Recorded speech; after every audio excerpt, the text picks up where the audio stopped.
Good morning. Morning, We're all all. here this week. Well, since all three of us were here in a couple weeks. Yay! Woo! Yay. Let's see You who didn't give all's Sarah here. the message to wear orange today, though. This. I know. This is what I got home from my working right before. I don't want to change. So I'm actually wearing I'm wearing an old color guard shirt when I was in high school. Has my name on the back. So let's see who's here. We have Brian, John, Thomas. Oh, John says he won't make the LiveCast today because he's going to my brother's for his niece's send-off. She's going to Austria to study linguistics. That's pretty cool. That's pretty cool, eh? Linguistics. And Thomas is cool. Like, that was one of my majors. I figured Really? Thomas's one majors was linguistics. Oh. He's the one who helped us with my phonics. Right. With your phonics. That's funny. Of Susan, Betsy, Janine, Chris, Lisa, my mom, Susan, Patricia Rye, Mojavlin, Karen Stewart, Christine Miller. Oh, a bunch of people I haven't seen in a bit. Melissa Fleischman. Did I say that right? Jory Jordan. Look at all that. So many people here. Look at all that. Look at all them. Oh, Nancy says we knew it was going to be I told you, Greg. I know. She's a blueberry. She's who? Yeah. You are what you eat. And look, there's a sniper. Do you see the sniper's aim there? And then Nancy said that her grandson is in the high school band. Lots of color guards this year. I still have all my equipment. I have my flag and my rifle and my saber. I still have everything. I haven't touched it in years, but I have it. Okay. Color guard must be something more than I think it is. Like that's not something I'm familiar with. Well, I guess you're thinking of maybe the ROTC kind of color guard with the the more army based, but color guard with the band where we spinning and dancing with flags and rifles and sabers with rifles? on the ball field. You just play around with rifles? Not real rifles. Spin them and put them on their shoulder. And toss them in the air and catch them sometimes. Okay. Not just batons? You actually have to use rifles? No, I guess those are the majorettes that use batons. Okay. Majorettes are batons. Okay. Yes, it's a danger. I fractured my toe because I dropped the rifle on my toe once. My mom can attest to that. We have to put your mama up to show that. Yes, there we go. There we go. And I'm blue because I'm camping again, and I'm sitting underneath a blue tarp. And I said, Greg, I'm blue. And he said, oh, well. And I said, I'm going to look like I ate the pill from the Willy Wonka chocolate factory. Yes. Which goes to appearances, because I did not inherit that trait from anybody, the whole being blue thing right now, even though I'm a blueberry freak. It just makes me think go ahead. Makes me think of the song. Blue da da dee da da. That yes. That the Blue Man Group. Love that song. Okay, so I'm gonna share my screen, and since I already started on that segue, okay. Let's get myself straightened out here. Let's go to our question of the week. And something to do with something blue? Oh. No, it doesn't have anything to do with something blue. Unless you inherited bluish traits from your bluish skin. Yeah, there you go. The questions of the week are, let me go back a page. The question of the week is, did you inherit some trait from somebody in your family? And there are a lot of great questions, a lot of great answers, 36 of them. Now, I happened to see this one and think this was just the best one. From Chris Ferriello. I have a tendency to walk with my hands behind my back like my grandfather, Robert. My dad teases me about it. Isn't that great? And then he That's reminds him that excellent. he has a nose. I love that. I love that because you think about the traits. Most people talk about blue eyes or Mhm. what color hair they have, but Chris actually found a physical trait where he actually acts like, or does something or moves like Yeah. somebody. So that's cool. So there were a few questions that were answered that were along that vein. My grandmother and mother told me a few times that I was excessively talkative. Now that was a thread through some of the answers today, is that people talked excessively. And my question is that a WikiTree thing? Is that a genealogist thing? Do we talk You have to excessively be because talkative to be a genealogist? yeah, I don't know. But it seems to be a thread. So that was Marty Frank's answer. And there were a couple in here that just went off into just a big conversation, which is fun. Artistic ability, had a couple come up like that. Both of my grandmothers could draw and paint. My great aunts did oils and watercolors. My son did amazing clay sculptures when he was young, and my daughter decorates cakes. My grandmothers loved to draw, and I was an art major in college. This is a painting my mother did when she was only 15. And Nice. of course, it's from Alexis Nelson. That is just gorgeous. That's a gorgeous painting. Mhm. That Of course, is. tips all over that and getting into a conversation. Height. My height, which is 5'11" from Leanne Deere, or at least it used to be, because, we all shrink. Gravity does that to us. Mhm. Dad was 6'7". My brother was 6'3", and his son was 6 feet. So that's good. Jessica Key coming in here with bad attitude. So Just her bad attitude. So you probably didn't see me throw it up, Meg, since you're one screen. But Susan said perhaps it's a trait, the talkative trait, for those of us who answer such G2G questions and watch the live chats. The Yeah, there you go. And obviously, Indeed. Sarah and Greg and I have that issue. Oh yeah. Uh, Try and stop us. Melanie Paul answered that my bad attitude from Jessica Key post with, I love this answer. I inherited my wicked sense of humor from the judge, my great-great-grandfather, father of the doctor, who apparently was prone to exercising his from the bench bad attitude or sense of humor. That's good. Don Vasky says, my dad was one of those guys who could remain calm no matter the situation. I got that from him, and it served me well. So that's pretty cool. He was a firefighter, or as a firefighter and a paramedic. And then a lot of conversation going on about that.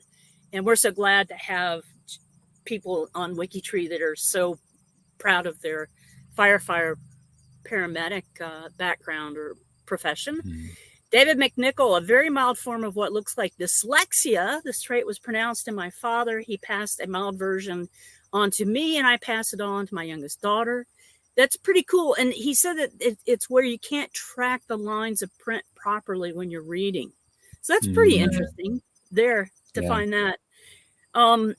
Let's see. My mom's maternal grandmother played the piano. Her father played the organ. Unfortunately, it skipped my mom, but thankfully I got it. Yeah, we have musicians in our Hunt side, my mother's side of the family. My brother and sister and I are all musicians and have all played professionally. And even my grandfather, I used to play his cornet.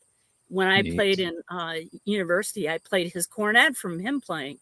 And he used to say that the uncles would come over and sit on the porch, and they would just play music all the time because there's no TV or radio up in the mountains where they lived. That sounds like my mom's side. So her grandmother and her dad played the piano. She didn't get any really musical ability, but then I did. So like skipped my mom and then. What do you play? Piano. I haven't played it a long time, but I have a keyboard right there. Okay, so is Joe Mama over there in the chat going, yes, yes, yes, yes, she's probably great. She hasn't said anything yet, but she'll probably agree. Blue gray eyes from my paternal line.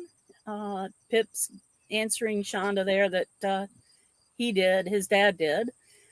Here we are again, Roger Stone, his height. Being skinny. Christina Adams. Being skinny. It's a blessing. Don't believe that. I could not donate blood. I had trouble finding clothes. It's a curse, she says.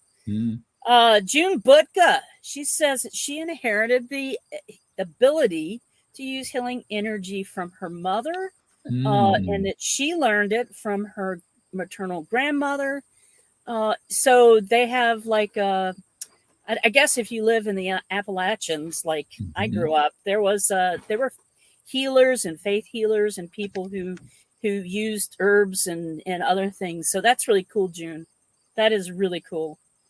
Let's see. Height from Pip Shepherd. Okay, let's hear what Pip Shepherd has to say. Height, face, arm length, all from my dad. About the only thing I got from mom was the shape of my feet. No claw toes like my brothers. Okay, wait. What? What? Claw toes like my brothers. Oh. What? So speaking of toes, I did inherit. My dad has the two little toes next to the big toe. They're kind of like conjoined, and I inherited that from my dad. So somebody else talks about that here too. Yeah. Wow. I have to bring that up again. Okay, so his love of heritage and procrastination from his dad, that's Pip's. He didn't say anything about his love of kilts. Let's see. My facial features are exactly like my mother's. And what I want to do is people should be giving us pictures when they're posting. Yes. You don't want to see pictures of my toes? No, thank you. Susan Ellen Smith is saying that they all look like Mr. and Mrs. Potato Head. Now, this answer really prompted a lot of pushback. Oh, there we go. So, there's the potato there head. we have the potato head. Somebody posted That's that. hilarious. Marty Frank did. People are just talking and talking.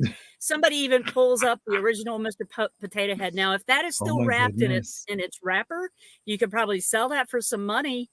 I'm just saying, Wow. Alexis. Yeah. So yeah, Pip with his siblings with the claw feet, and then now Mr. Potato Head. We should put together, based on this question, our what a WikiTreeer looks like. So they've got claw feet, they've got web feet, they've got potato heads.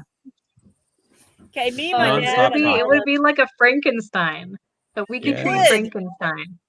A Wikistein. That would make me think of something else. DNA or a curse. I never had children, and this is a kind of a sad one here. That's talking Free Rainier Otwell about how dysfunctional their family was, and how they just don't talk to each other. And that's if you want to read that one, go and read that. It's very heart wrenching, I would say. Sarah Kroll. Ability to stop time. Just kidding. But any analog watch I wear slows down and stops after a few days, even with a fresh battery. You know what they said? You maybe need to talk to June Butka. She can tell you about your. I have some like really like energetic like things coming out of you that are making things stop. You know? Yeah. Meniere's. Okay, here we go. I have a condition called Meniere's, very difficult to recognize. In middle life, I had strange bouts of unexplained dizziness. I knew my grandfather had been diagnosed, but didn't make the connection until the attacks became severe. I found other family members who were also affected. After much difficulty, located a specialist, and it was a form of vertigo. I have that. And it can be debilitating. Yeah, and she's saying in here, if you have dizziness, get it checked out because it might be something like this that goes on. Yes, the bouts of vertigo are horrible. But they're controllable with medication? Sounds like hers. Like I had about 2 days this past week, and I can take stuff for it, but it really doesn't keep the dizziness and nauseousness from going away. So yeah. Yes and no. Yeah, no. No. And while I was in South Carolina, I found out that there are other people in my family who also have that. So it is an inherited trait. Let's see. Then there's a couple of other really good ones. Let me go over to the next page. Let's see. Two toes. There we go. Here we go. I didn't know what it was called. Syndactyly. It sounds like a dinosaur, like a Yes, it pterodactyl. does. Well, maybe that. I'm a maybe that dinosaur, whole- guys. Yeah, maybe that's the problem there. That's Mhm. that is what it is. Yeah. Yeah. 2 semi-web toes on each foot. This is from my Jackson line. My Jackson family originally were from Yorkshire, England. A Jackson family crest in Yorkshire has 3 ducks on it. Would There you this go. meet the WikiTree proof of that line? Do you have ducks on your line on your That's good. coat of Oh, arms, that's good. Sarah? Oh, I don't know. I don't know if my dad's never mentioned anybody else. I don't know. Because his dad passed You're the away only when one he was that only you're a 10. mermaid. You're a mermaid. So I don't know if it's like a certain line, but I don't know if my dad knows if anybody else had it. But I have it and he has it. Doug I also Henderson got gives the us I also really- have the little butt pin that also got passed down to me from my dad. what? It's Something a on your butt chin. chin. It's like a little dimple on the chin. Oh, the yeah. Doug Henderson gives us a succinct list. I No. inherited long lashes from my paternal grandmother, my paternal line, stomach problems, and lactose intolerance. There you go. Really, what does the wiki, if we took all of the information from this week's question and we built the perfect WikiTree based on these comments, somebody draw a picture of this person. Got stomach problems, lactose intolerant, Yeah, that's right. got web feet, clawed So they're gonna have a glass of like soy milk. Yeah. potato head. Potato head. Oh. Let's see. M. Ross says she can't talk without hand gestures. Got that What from does her she mother. mean? I'm the same. I think that's just Italian. I think that's Italian. I'm not Italian. Left-handed like my maternal grandmother. That's cool. And red hair. Nobody knows where that comes from. That's from Daisy Kelly. Marty Axe says, I have a high forehead. Not me, him. I probably have one too. Okay, so we got to add high forehead to that. Mr. That's Potato right. Head has pretty high forehead anyway. I have a big forehead. I think a 5 head instead of a 4 head. 5 head. Color blindness from Scott Meninier. Let's see. Great uncle's twisted left incisor. So we got to add a crazy tooth in there to this drawing. Whoever's doing the drawing for us. My dad had many things. 6'3". Oh, about his size. ADHD. That's from Paul Kreutz. So whoever this is, they have to have a very distracted look. The drawing. Whistle when they work. Elaine Wade. That's really fun. My dad does a lot of whistling too. Singing. Nancy Wilson says singing. So the genealogy book, she found other people that sang. Let's see. Perfect teeth from Rob Neff. So we got to have perfect teeth except for the one that's twisted. The one incisor. Yeah. Well, I guess it's not perfect teeth. I actually have another genetic. I have 2 teeth that don't have adult teeth, so I still have 2 baby teeth. Really? Yes. Are they? I think my mom does too. Oh, really? Mm-hmm. Yeah, there's no actual adult teeth, so they didn't ever. So since there's nothing pushing down on the baby teeth, they just stay there. How adorable! So you've had those baby teeth longer than most people have their teeth. You've had your teeth longer, probably. haven't you? So DC Sharp says he likes to work with metal work, and he got that from his family. And let's see, Jennifer Falk says her hair changes color. Ooh. It's a pretty long post, but it's kind of fun to read. Wow. Gold to blonde to silver, strawberry to blonde to white, auburn to red, black to silver, brown, blonde, dishwasher blonde to silver. Guess you never need to dye your hair. Yeah, you don't. Just go stand. If you know where you should be when you want it to be this color, just go stand there and don't move for the day. Right. Yeah. So whoever does the drawing, you have to show us different color hair on that Mr. Potato Head. Let's see. Red hair and freckles. Artistic talent from Mindy Silva.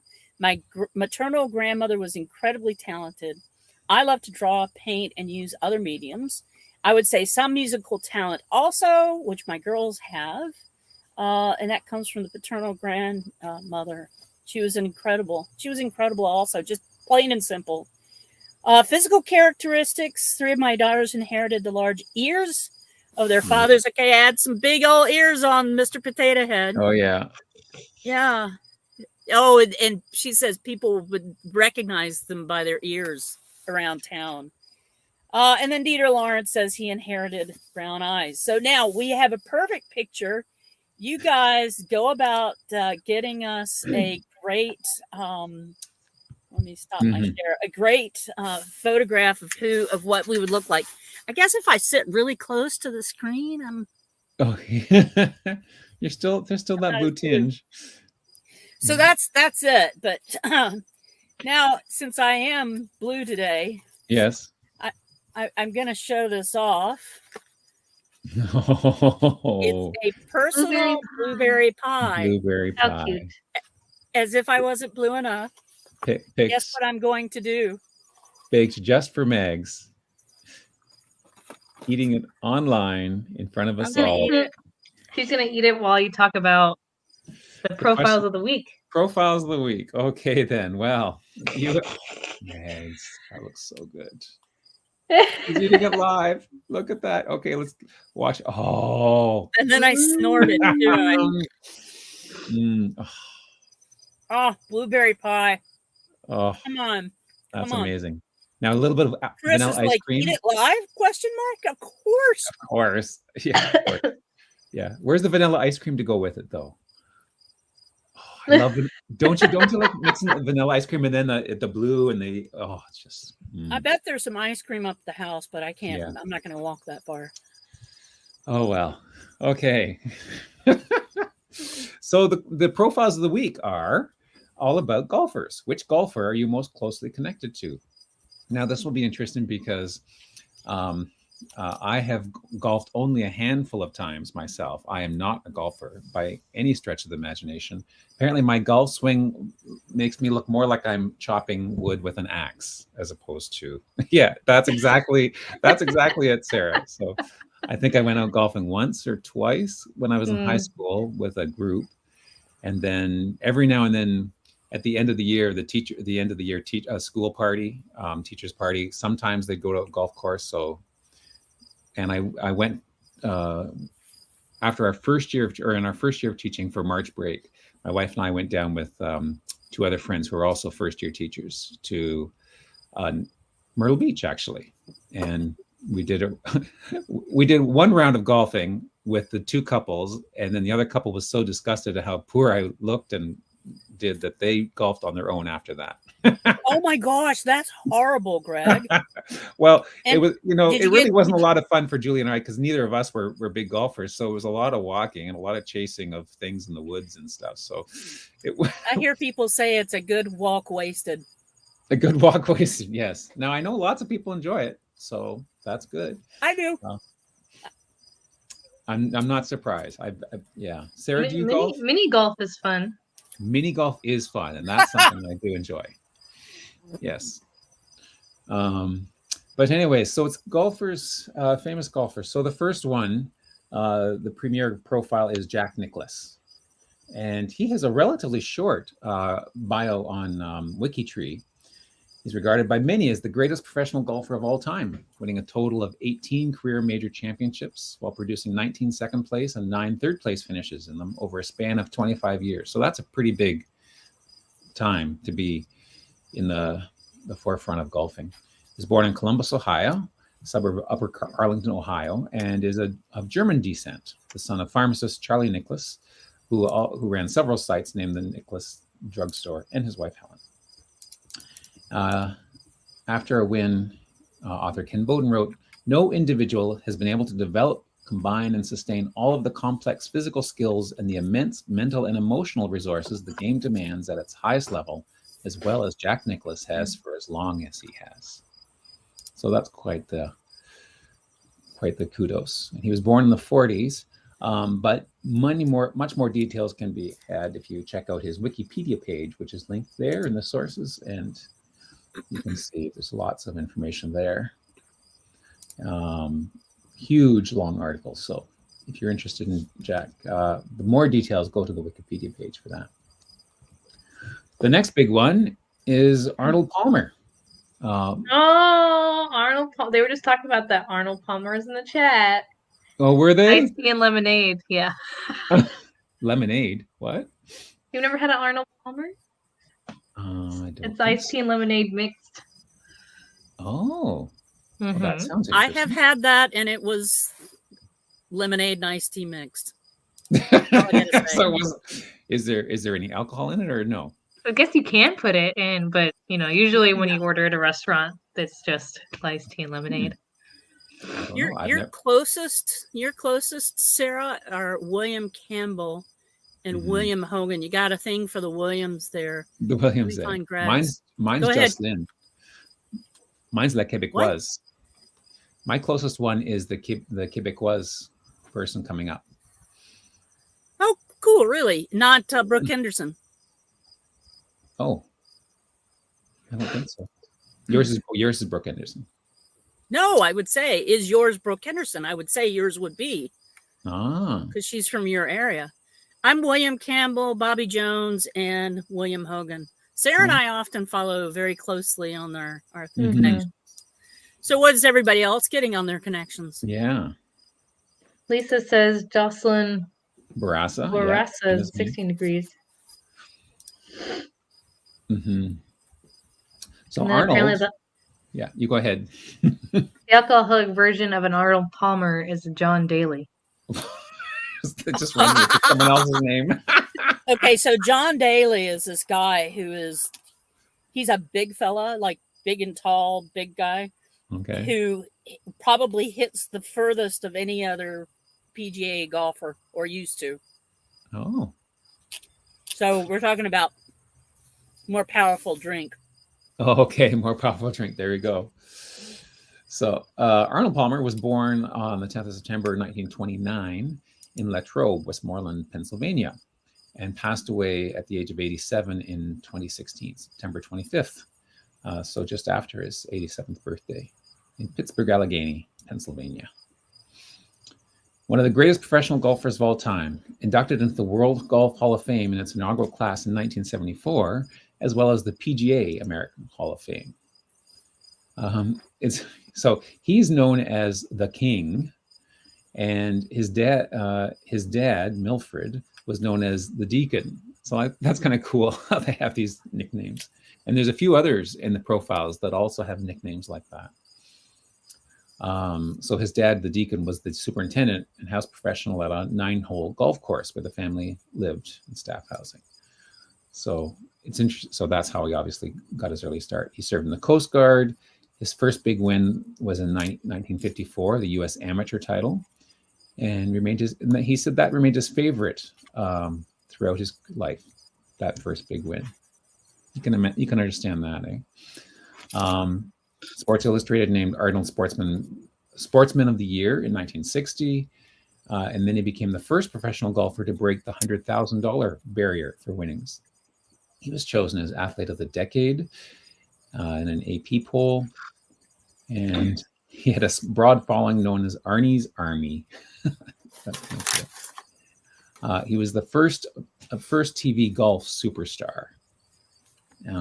Won a number of awards, including the Congressional Award, Presidential Medal of Freedom, and the Carolinas Golf Hall of Fame. From his modest beginnings, Palmer was worth an estimated $675 million at the time of his death. He was cremated and his ashes were scattered at the Latrobe Country Club in Latrobe, Pennsylvania. So that's nice. Bobby Jones, another big golfer, earlier on in this, born in 1902, 17th of March, St. Paddy's Day of 1902 in Atlanta, Georgia, and passed away at the age of 69 on the 18th of December, 1971, again in Atlanta, Georgia. He played in amateur golf, was one of the most influential figures in the history of golf. He won all 4 major golf tournaments in the calendar year of 1930. And after he retired, he helped to design the Augusta National Golf Course and co-founded the Masters is played. Yeah. Yeah, I was going to say the Augusta is where the Masters is played, is it not? Yep. Yeah, and co-founded the Masters. And he was inducted into the World Golf Hall of Fame in 1974, just like Arnold was. That's pretty impressive, designing that course and then starting the Masters. He joined World War II as an officer in the U.S. Army and was promoted to major, trained as an intelligence officer. Landed in Normandy in 1944 and spent 2 months on the front line as a prisoner of war interrogator, reaching the rank of lieutenant colonel, or lieutenant colonel, as you would say in the States. And he's buried in Oakland Cemetery in Atlanta. Very cool. Okay, so Jocelyne Bourassa is the next one, and she's from Quebec, and she's my closest connection, and in fact, she's my cousin. Oh, cousin once removed. Once removed. That's Dang. pretty close. I don't think I've been this close to one of the profiles before. So, are you and Chris related? Yes, we're well. cousins. What is it? It's 9th or 10th or something like that, I think. Okay, well, that's pretty cool. Mm-hmm. I think Max and I are like 8th or 9th cousins. Yeah. And I think if Lisa's also connected to Jocelyn, I wouldn't be surprised if Lisa and I think we are cousins. I can't remember what the distance is. Lisa might be able to tell us here. There's a few people who are cousins on the live cast with me here. So anyways, she's the daughter of Joseph Léger Bourassa and Aurore Lorette Bourassa. And I could read the biography in French, but I will skip down to the English for you. But thank you, Greg. Yes, I could. Very... Jocelyne Bourassa was a Canadian golfer considered by many to be the greatest Canadian golfer of all time. She was born on the 30th of May, 1947 in Shawinigan Sud, Quebec, Canada. She was the daughter of Léger Bourassa and Lorette, and had 5 siblings. Attended Université de Montréal and graduated with a Bachelor of Science. She started golf at the age of 12 as a junior player, introduced by her brother Gilles, and then captured the Quebec Junior Championship, the Quebec Amateur Golf Championship, and the Canadian Women's Amateur Golf Championship. She turned professional in 1972 and was named the LPGA's Rookie of the Year. And then the Canadian press honored her as the best female athlete, and then she was also named to the Order of Canada. Wow. Yeah, pretty impressive, eh? That's a big deal. She won the first ever La Canadienne Golf Championship, which is now known as the Canadian Women's Open. And she Wake up, Sarah. You're putting Sarah to sleep. Sorry. Oh no, sorry, Sarah. This is good Canadian history here. Come on. Really? No, I'm not falling. I forgot I muted myself, but because I was coughing. But no, I'm not falling. It was this that. Wow. She founded the Jim Moria series, so she's done amazing stuff, and inducted into the Canadian Golf Hall of Fame and the Canadian Sports Hall of Fame. Her ashes are buried at Saint Michel Cemetery in Shawinigan. Very cool. Shawinigan is one of those Canadian place names that I just think's kind of, every time I hear it, I want to giggle. Yes. Well, the only other person, well, the most famous person from Shawinigan is our former Prime Minister. Jacques? No. Jean Chrétien? Jean Chrétien, yes. Yeah. Okay. Little guy from Shawinigan. Shawinigan. Yes. Yeah. So, but we're not talking about politicians here, so we'll move on to Elizabeth. We'll move on. Detweiler, who's known as the Girl of Summer. Get another nickname. She was born in 1914 in Washington, D.C. and passed away in November 1990 in Palm Springs, California. So unlike some of the people who born and died in the exact same state and city they grew up in, this one actually moved across the country. She was one of 13 founders. What is that symbol over to the right? The medal or whatever? Wasp wing. A wasp. Yeah. There's a wasp wing. Mm-hmm. Wasp wing. Yeah, what is a wasp? A wasp. Wing. So she flew planes in the Women's Second World War. Arrow. What is it? She flew planes. She flew planes in the World War II. Okay. Women's Air Force service pilots. There we go. Yeah. First woman to fly planes in the U.S. military. Cool. Yeah. Yeah. They needed extra pilots, and so Britain had a group of women that did that as well. But that's very cool. So she was one of the 13 founders of the LPGA. So that's pretty impressive. And also awarded for her service as a woman Air Force service pilot WASP in the World War II. First female announcer for professional baseball. Wow. So golf and baseball. Yes. Well, you did say you had a baseball swing, so golf swing. I knew you'd bring that back around somehow. She won her first tournament that she entered. She won the first tournament she ever entered, capturing the 1939 Women's Western Open as an amateur. And then she won the Wilson Sporting's Good as a staff professional. DC native, she was instrumental in getting the Women's Professional Golf Association off the ground, and help form the LPGA. So during the war years, she became a cryptographer. So that means like she decoded messages and trained signal decoders throughout the nation.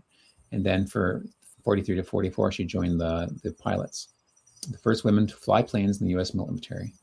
She wrote the history of women in the Air Force during the war. She was one of 17 women who flew B-17 bombers.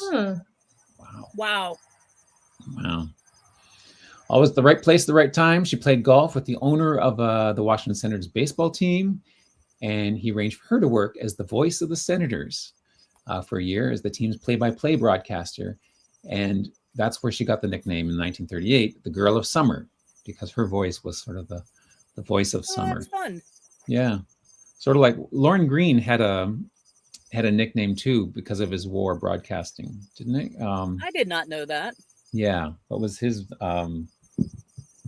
shoot? It wasn't the voice of doom or something, was it? The voice of doom. But yeah, I think the same sort of thing. He was a radio announcer, and his voice was so familiar and so sonorous that they gave him a nickname for that, which now escapes me. Sonorous. Yes. Sonorous. Yeah. It resonates and it is pleasing to hear. Okay, we'll move on. I just love how you drop these words every now and then. All of us drop words. That was a good apparently word. I've been dropping the word "a" because someone commented on that earlier, and I don't know when I said that. I was totally oblivious. I didn't do it on purpose. But anyways, she even appeared in a Hollywood film, Pat and Mike, with fellow golf pros. Nice. Unfortunately, she died of cancer at 71. Moving on. Looking at the time and moving on. Mildred Ella Babe Zaharias, born as Didrikson, daughter of Ole Nikolai Didrikson and Hannah Marie Olsdottir, and the wife of Theodosius Zaharias. She was she was also one of the founders of the LPGA, born of Norwegian immigrants, settled in Port Arthur, Texas. She became better known as the Babe during her lifetime in sports. So she was involved with lots of stuff. She was an Olympian. She was often called the greatest female athlete in history. She started in track and field, winning gold medals and setting or tying world records in the 80 meters hurdles and the javelin, silver medal in the high jump at the 1932 Olympic Games in Los Angeles. She was an All-American basketball player, and she earned her nickname after hitting 5 home runs in a single baseball game in the style of the home run king Babe Ruth. So she was said to be equally adept in tennis, bowling, billiards, diving, and roller skating. She could do it all. But it was golf, and specifically the LPGA, where she made her final mark. She began focusing on golf in 1934, won her second tournament a year later, and 2 weeks later, they ruled that she was a professional because she earned too much in her baseball and basketball to be called an amateur. But then she regained her amateur status later in 43 and won 17 amateur events. Wow. Taking her showmanship cues from her husband, who was a professional wrestler, by the way, she would be known to show up at professional tournaments and announce to the media, "The Babe is here. Who's going to finish second?" So a little bit of chutzpah there. It was that brashness that rubbed some of her peers the wrong way, you can imagine. But they recognized her star power and knew it was she who drove fans through the gates to see the Olympic gold medal winner, play golf. Yay. I have this much to say from Yes. Pat Rye. She's saying at least twice with the A's, Greg. The second time was when you were discussing the Canadian golf or the women's. So you've got it connected there. I've got it connected. Okay. I'm not even realizing I'm doing it. Sorry. This sounds like she was a real character. When she was getting ready to play, she would say that she was going to loosen my girdle and let it fly. So, Mindy? It's what? Mindy. Mindy just popped on. Mindy? Are you? Yes. Mags is camping. I am camping. I am. She's camping blue. She's camping blue, yes. And she I'm just under a blue tarp. Yeah. And did you just finish Here, your there I blueberry am. pie? I did. Here, Mindy, I brought a blueberry pie with me today. And I ate it online. She absorbed it in like a minute. Yeah, it went fast. John Matthew Shippen Jr. was born in 1879, son of John Matthew Shippen and Eliza Faye Spotswood. He's a member of the Black Heritage Project, part of U.S. Black history. And he became the first American-born person to compete in a professional golf when he played in the second U.S. Open in 1896. I didn't realize the U.S. Open was that old. That although his competitive career was severely limited by discrimination during that time, he had a long career as a teaching professional at several clubs. So his father was a minister, and so who was assigned after his birth to the Shinnecock Indian Reservation in Suffolk County, New York. And he began caddying at the nearby Shinnecock Hills Golf Club. And at the age of 16, he earned an assistant professional post there when he began giving lessons to some of the club members and became an accomplished player in his own right. And when the second ever U.S. Open to be held was at Shinnecock in 1896, he entered the championship with the encouragement and funding of some of his friends. Several English and Scottish professionals threatened to boycott the event, but the U.S. Golf Association president stated the tournament would proceed regardless, and so the professionals did play. He tied for sixth in the championship, winning $10. He went on to compete in 5 more U.S. Opens, the last in 1913. His first wife passed away after only 7 months, dying of consumption, but he married a second time, and they had 6 children in the house. He was living at the Shady Plains Golf Club in New Jersey, and would be the golf pro there until his retirement. So, very impressive. Next, moving on to William Ben Hogan, born August 13th, 1912 in Stephenville, Texas. Passed away at the age of 84 on the 25th of July, 1997 in Fort Worth, Texas. He was a professional golf player. Began his career in golf as a caddy at the age of 11, another young start. Turned pro in 1931, going on to win 63 PGA-sponsored golf tournaments and a total of 71 tournaments overall. His nickname was the Hawk, another one with the nicknames, due to his determined style of playing. Unfortunately, he and his wife were in a serious accident involving a bus in the fog. Multiple injuries made doctors question whether he'd ever walk again, much less play golf. But after an incredible recovery, 11 months later, he tied for first place at the Los Angeles Open. He retired in the 1960s and started a golf club manufacturing company. He wrote a book, 5 Lessons, The Modern Fundamentals of Golf. He passed away in 1997. Francis de Sales Ouimet was born on the 8th of May, 1893 in Brooklyn, Massachusetts, son of Arthur Ouimet and Mary Ellen Burke. Francis was the winner of the 1913 U.S. Open Golf and is referred to as the father of American golf. He was baptized Franciscus Selassie Ouimet on the 15th of May in Norfolk, and was the son.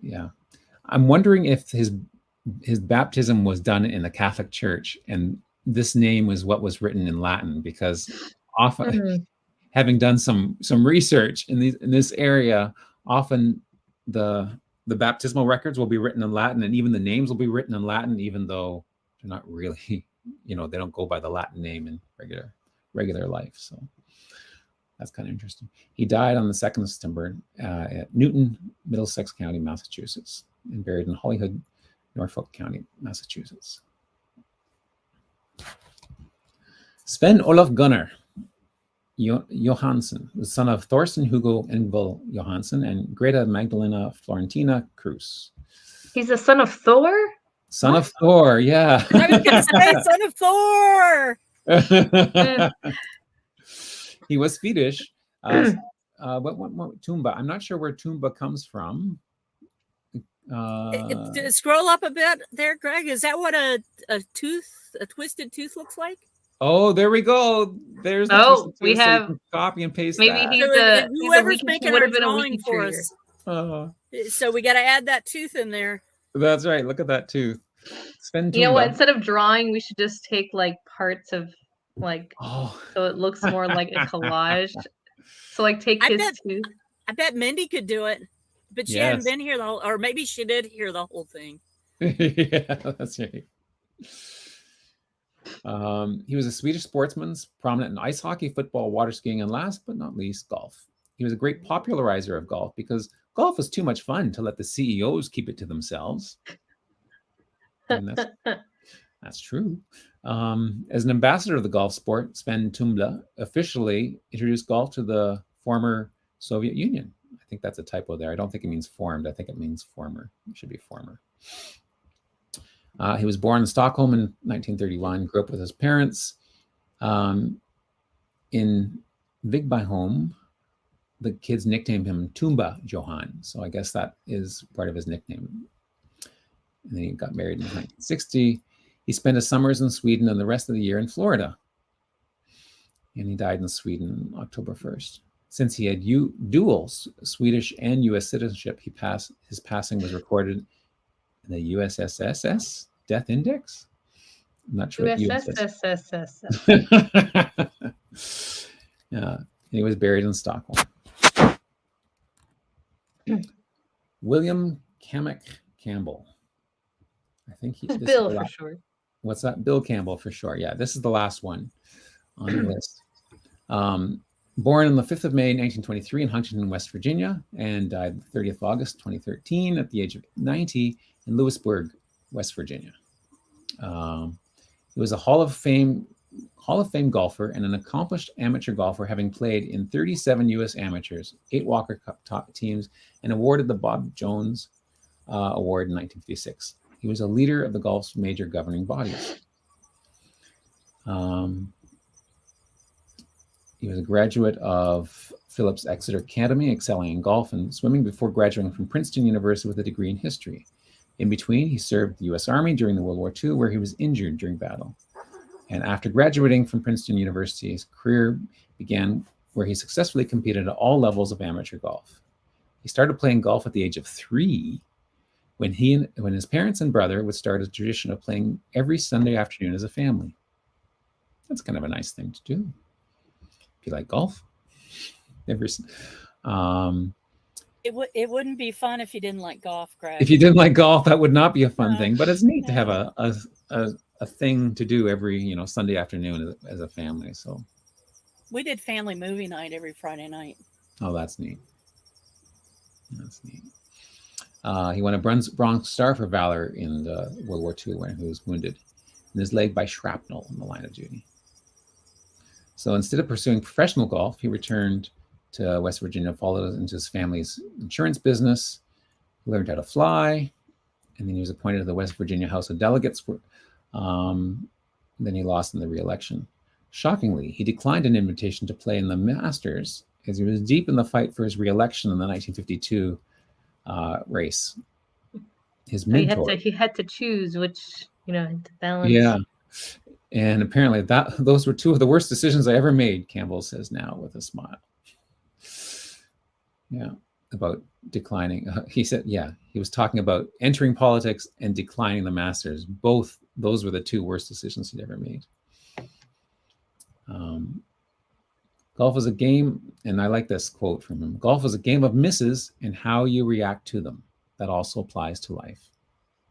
Yeah, good life motto. Yeah. I I think we'll just end the profiles there with that little Sounds philosophical. a good thought. note.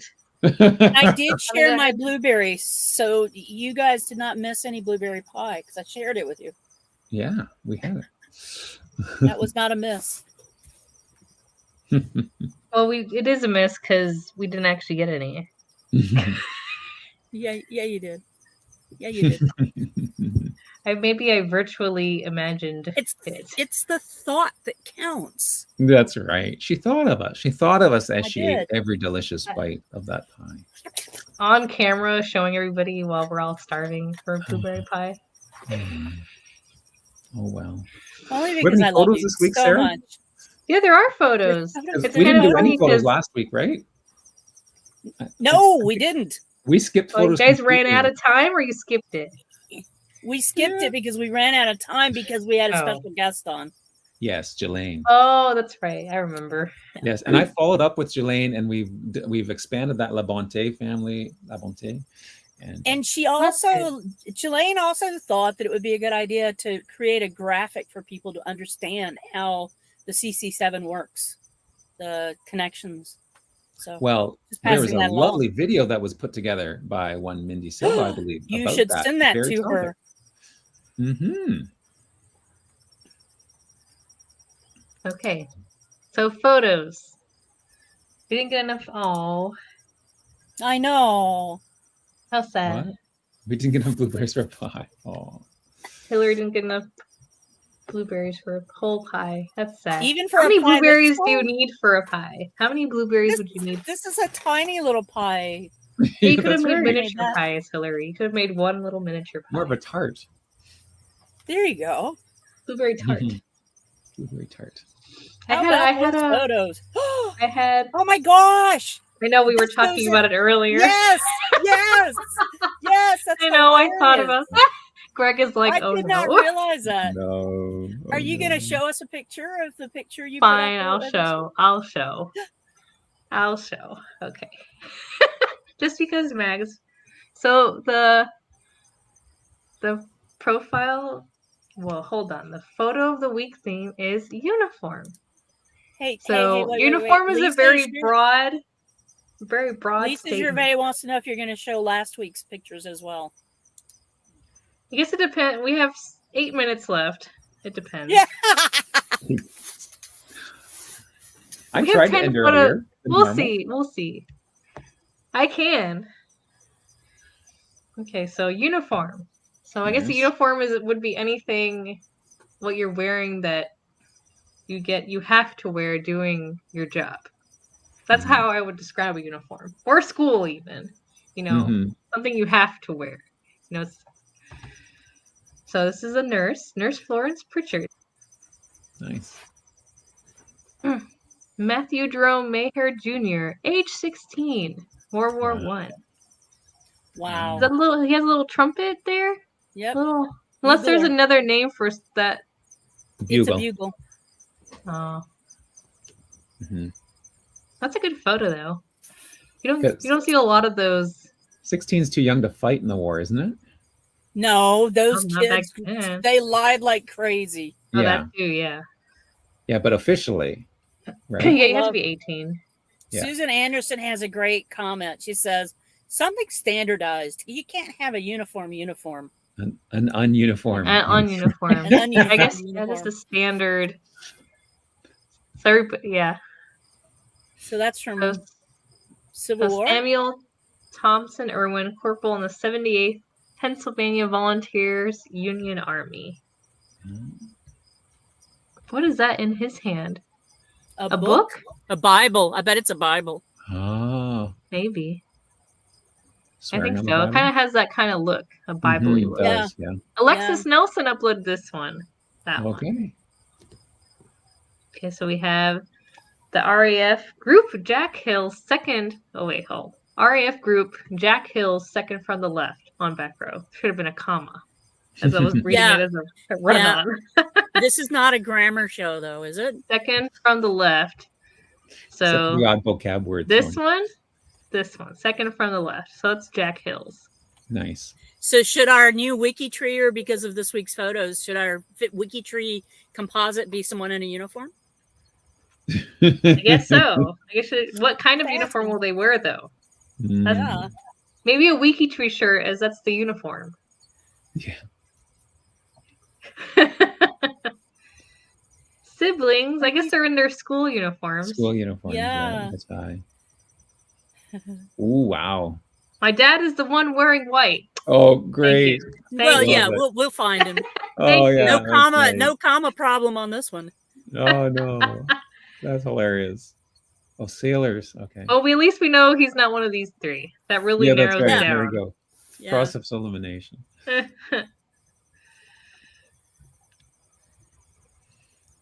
John Thompson.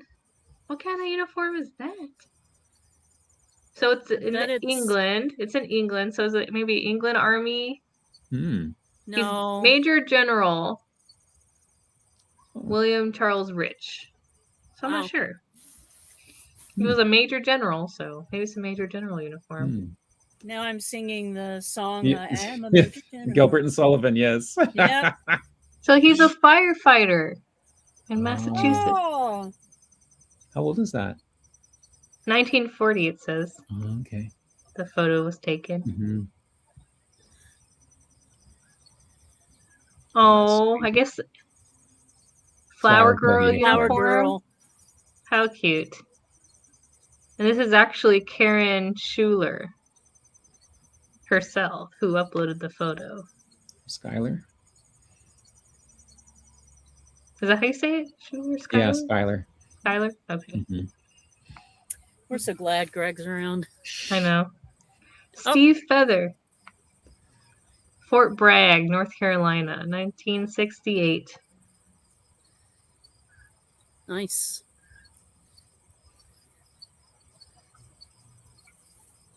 That's it. That's all 10. Okay, And okay. And? Hold on. Hold on. So my boyfriend, he uploaded a uniform in high school too.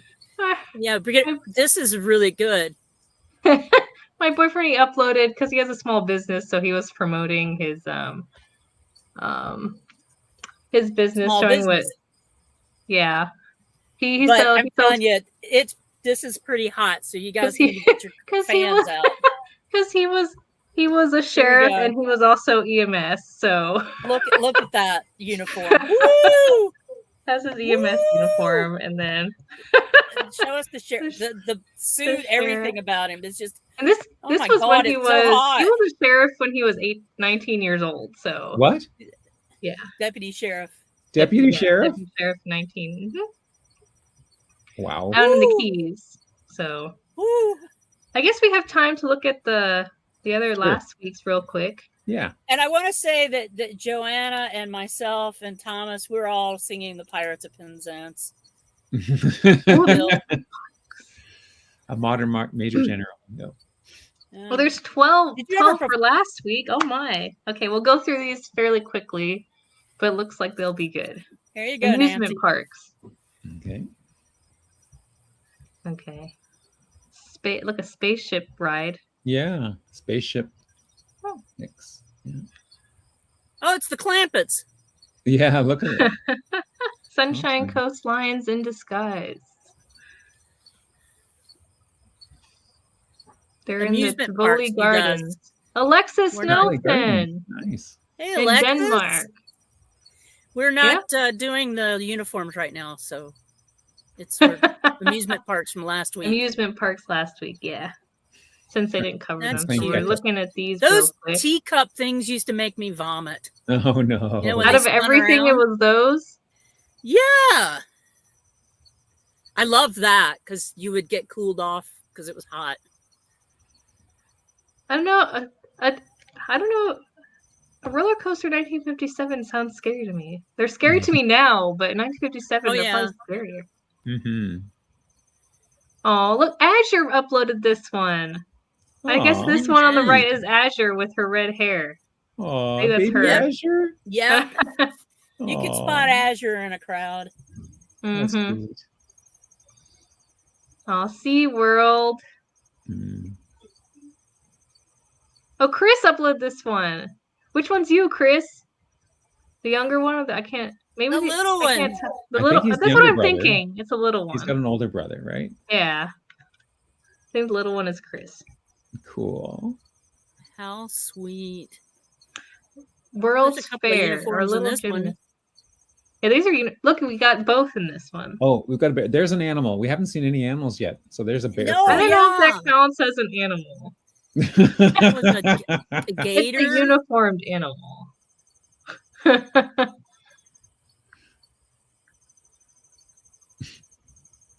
I love how the picture with Goofy is in a SpongeBob. frame. SpongeBob thing. Yeah, that's hilarious. We got two more. Maybe. Oh, I can't believe we did this, and it's almost time to go. But Yeah, I wanna pull up Disneyland something and the else. White County Fair. Where's the White County Fair? In Tennessee, and Janine uploaded this one. Oh, nice. Yay. And that's it, guys. I it. wanted to make sure that we all saw. Let me go to add to stream. There we go.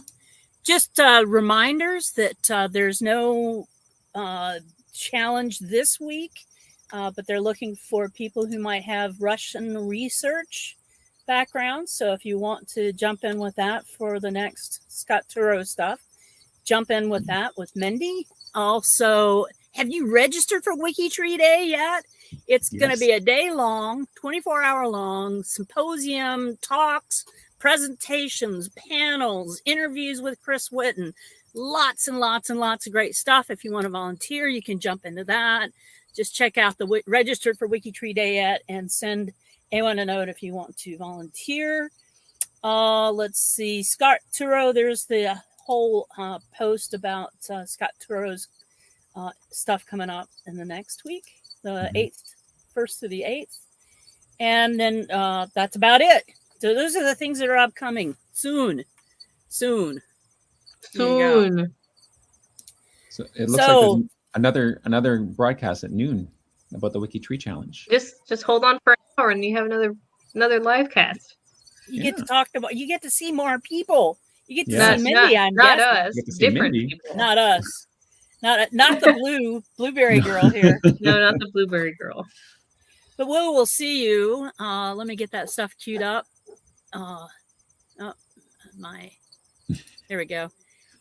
Here we go. Everyone. We'll see you guys next week. Some of us will. Some of us will. I won't be blue next week. That's good. We're glad.